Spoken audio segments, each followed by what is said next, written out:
welcome to In the Rising podcast. My name is Bettina Brown, and I am the host of this show in which I talk about living a life that is really in alignment with your hopes, your dreams, your desires, your goals, and getting out of that merry-go-round of shame and blame and unfulfilled desires and unfulfilled experiences that you would like. And a lot of that involves and revolves around self-respect, self-worth, and self-awareness.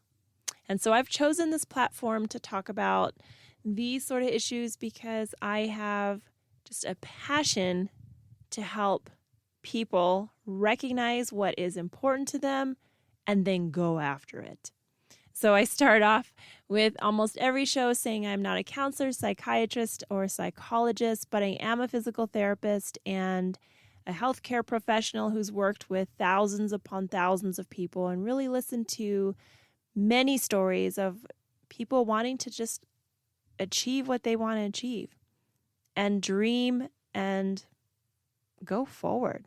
You know, I do have the opportunity to work with a lot of people who are, at the end, they're at the end of their journey, and the thing they regret most is not living a life that was really theirs. They lived the roles and the games that other people wanted them to do. And so that's the point of this podcast, is to move forward with your own life. And today I want to talk about desire.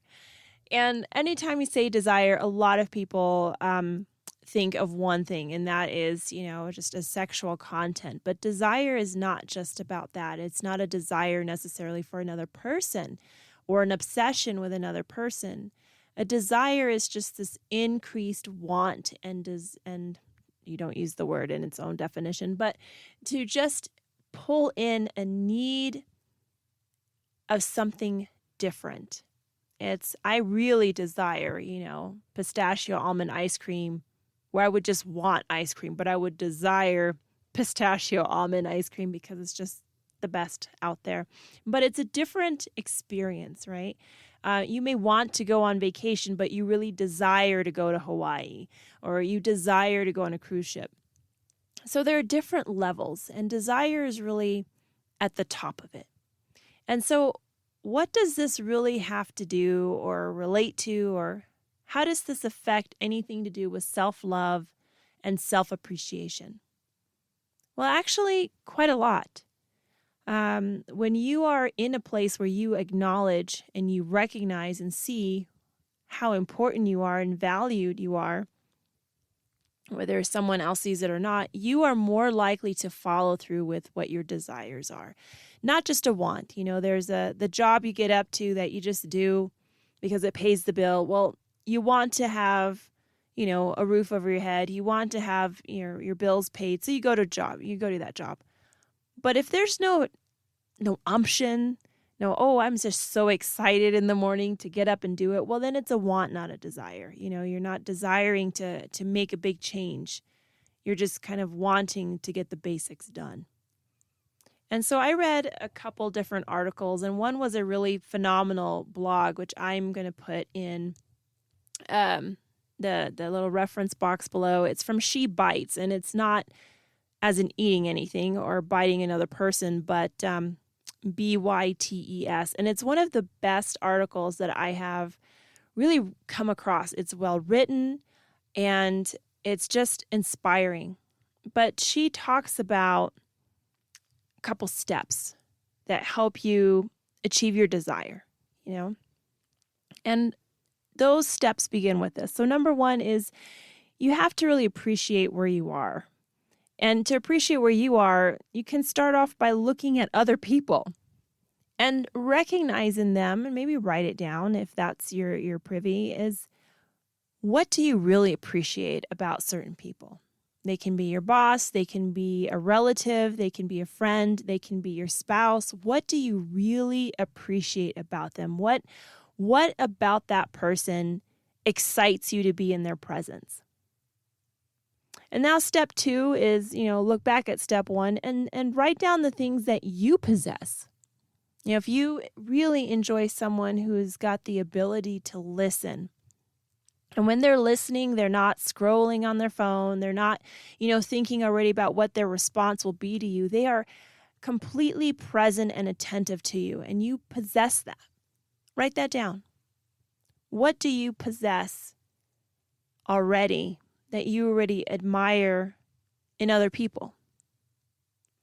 Number 3 is recognize the ones you don't have. They recognize the things you'd like to have a little bit more and work on that. But when you're working on that, there's the step right here that's super important, is exercising self-compassion. That habits are hard to break. Habits are incredibly hard to break. They work for us because we don't have to think. And thinking is difficult. Thinking consciously about a lot of things is exhausting. But thinking is difficult.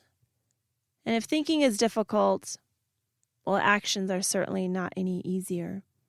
But recognizing that you're worth the change. That is huge. Recognizing that you are the treasure already. Recognizing that you have that value at that moment. And recognizing it means then you act it. So her example, which I love, is what about if you recognize that you are now a person that has the ability to build a mansion from the ground up. You do the whole leveling, and you're not going to hire all this out. You are so excited you're doing a lot of this work alongside, you and your contractors, because we are talking about a lot of space.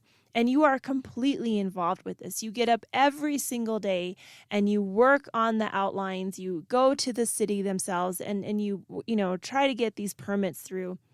You are sitting there with the accountant doing the budgeting. Then you're sitting there with the designer over all the different paint samples and all the different colors of blue and all the different shades of tile and what's popular now? Is it herringbone? Is it Subway? You're all enthralled with this and you put all of it together. You spend, 18 months, 24 months working in this project. And then someone says, yeah, I'll rent it for like $100 a night, but that's already pushing it. Like, what do you say? Are you so grateful for $100 that you're going to rent out what you've put all this work and effort in? Or are you like, no, this is going to rent out for, $5,000 per hour, or I might exaggerate, but, $200,000 a month. Somebody will pay that because it's worth it. It's a slap in the face to offer $100 a night for the work you've invested in it, for all of the attention and the time that you've put into it. Because you're gonna act like no, I'm not gonna do that. Your actions are that you'd rather sell it than rent it for that. It's just not comparable. Well, what about all the time, the effort, the energy that you have put in yourself?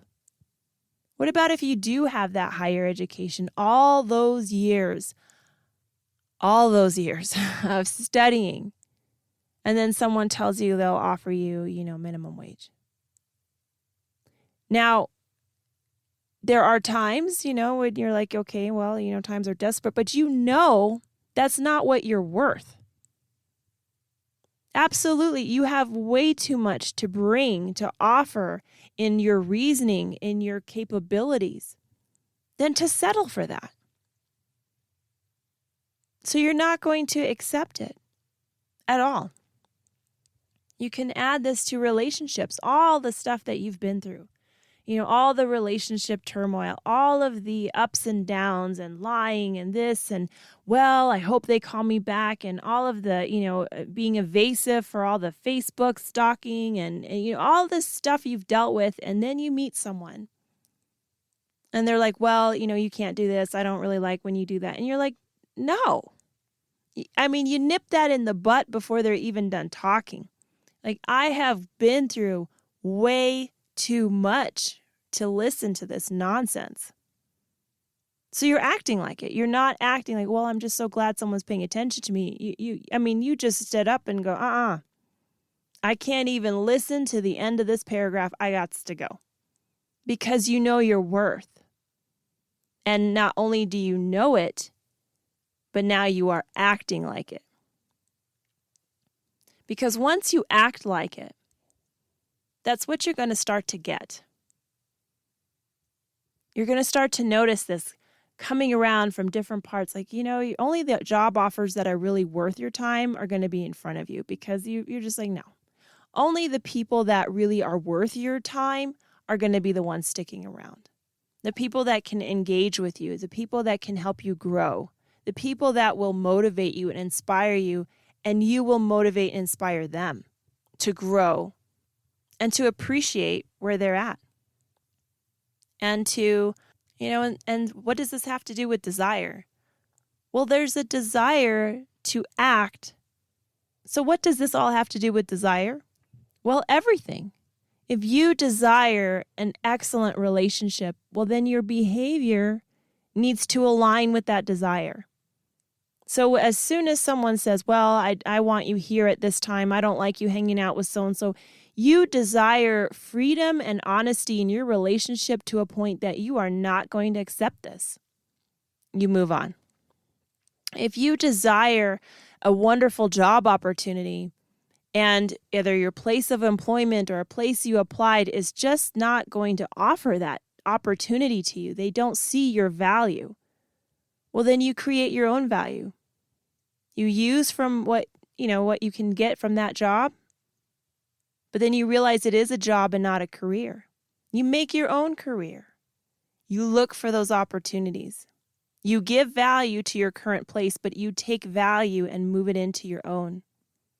What about with parenting? You desire to be an excellent parent. Well, in that desire to be an excellent parent, you recognize that saying no is just as important as saying yes.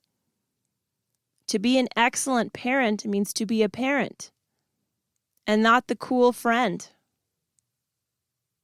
To be the parent means sometimes feeling a little bit alone.